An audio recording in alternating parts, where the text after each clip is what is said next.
Другу ніч поспіль росіяни масово атакували українські міста.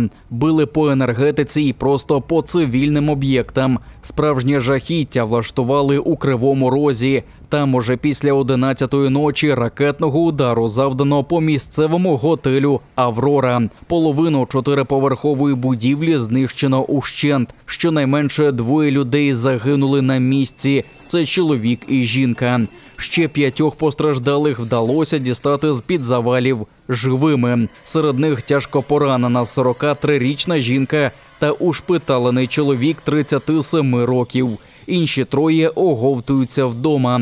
Крім того, внаслідок удару пошкоджені 6 магазинів, 4 багатоповерхівки та 8 автівок. Все добре, ви врятуєте. Вибух у Кривому Розі чули невдовзі після оголошення повітряної тривоги. Повітряні сили заявляли про загрозу балістики з окупованого Криму. Вочевидь, йдеться про застосування «Іскандер-М». Російські нелюди постійно використовують окупований півострів для ударів із застосуванням оперативно-тактичних ракетних комплексів, зокрема по цивільним українцям. Найчастіше Кривий Ріг атакують балістичними ракетами з Джанкойського району. Відстань – приблизно 250 кілометрів.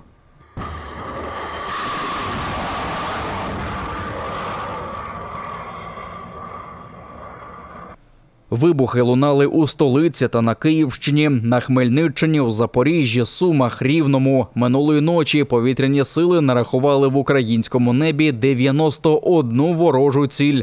Оборонцям вдалося перехопити 5 крилатих ракет Х-101 і 60 ударних шахедів. Є пошкодження цивільної інфраструктури на Харківщині. Там росіяни вбили 1 людину і поранили 6. При цьому зростає кількість жертв наймасованішої російської атаки за час війни 26 серпня. На Полтавщині пішли з життя одразу 3 постраждалих. У Запоріжжі кількість жертв російської атаки у понеділок зросла до 3.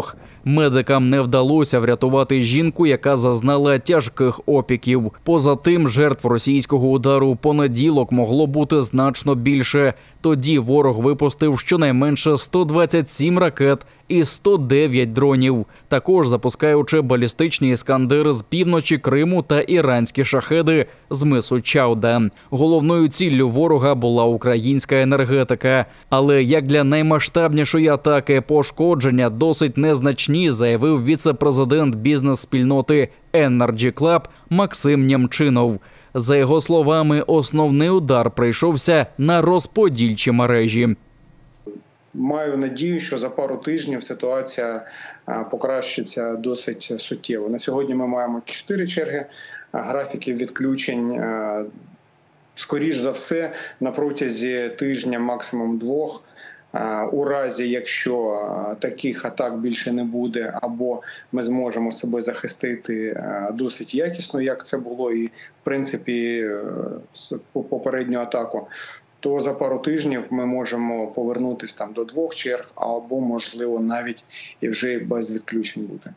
За 2 ночі масованих і комбінованих російських ударів українським оборонцям неба вдалося перехопити 107 ракет і 159 ударних дронів. Лише за приблизними підрахунками ці атаки коштували Росії близько $1,5 мільярда. Президент Володимир Зеленський обговорив із головкомом Олександром Сирським нашу відповідь на російську атаку. А поки українців закликають запастися терпінням і ощадливо використовувати енергію зранку та ввечері.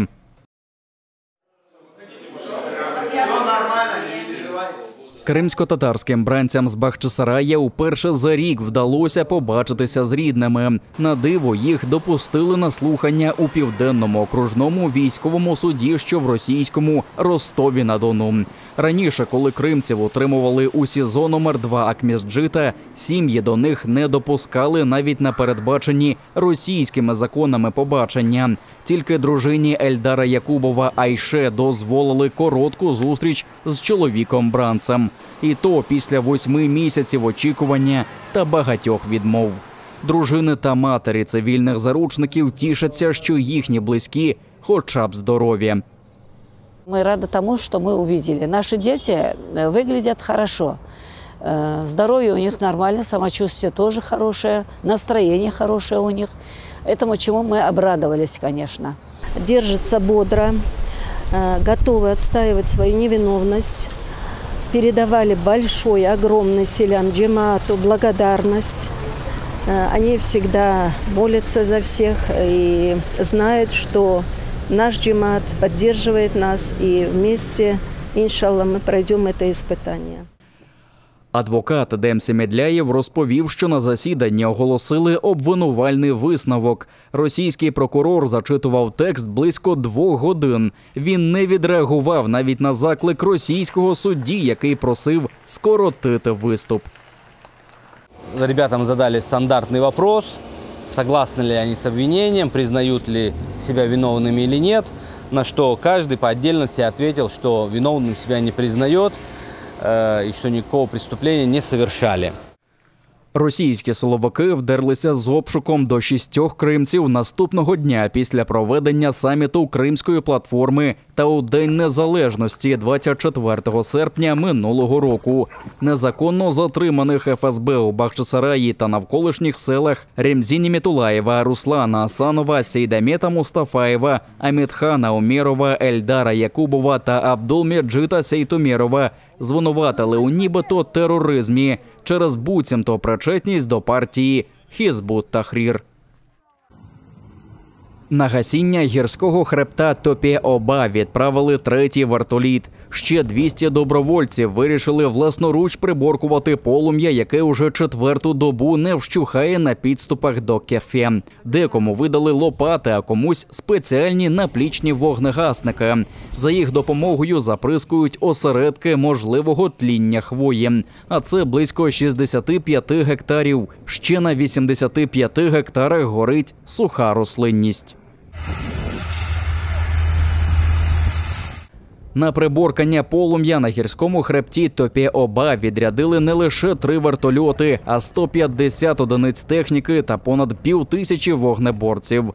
Досі перекрита дорога між Кефе та Орджонікідзе. Історично це селище Кайхадор. 30 пожежників і 6 автоцистерн відправили за К'яра, що за 200 кілометрів від місця займання.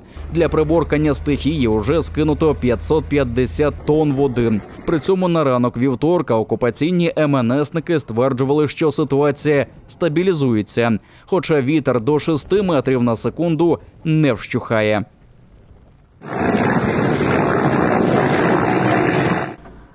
Займання на гірському хребті Топе-Оба стало найбільшою пожежею на території Криму за 17 років. У 2007 році палало в ущелині Учкош під Ялтою, але тоді полум'я охопило вдвічі меншу площу – близько 80 гектарів.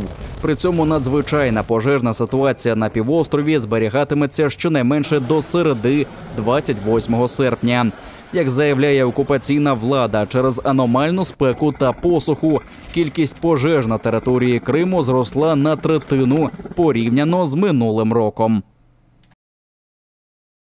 Точні, потужні, ребостійкі та вкрай необхідні кримським штурмовикам. Це про ударні дрони Heavy Shot від українського виробника Гурзуф Дефенс, на які чекають оператори 48-го окремого штурмового батальйону імені Номана Челібіджихана. Бійці стримують російську навалу на Донеччині, а Heavy Shot, за їх словами, допоможуть тримати оборону та контратакувати, скидаючи на ворожі голови потужні вітання, вибиваючи російську піхоту, техніку, склади і командні пункти.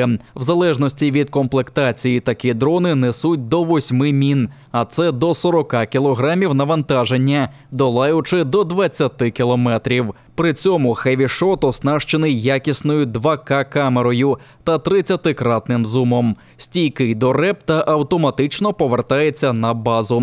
Долучитися до збору можна донатом на банку Моно за QR-кодом на вашому екрані та за іншими досяжними реквізитами – PayPal і картки Моно. Мета амбітна – 2 мільйони 830 30 тисяч гривень. Але разом нам це по силах. Кожна гривня – важливий внесок у підсилення 48-го окремого штурмового батальйону імені Номана Челебіджихана, а також інвестиція у визволення Криму.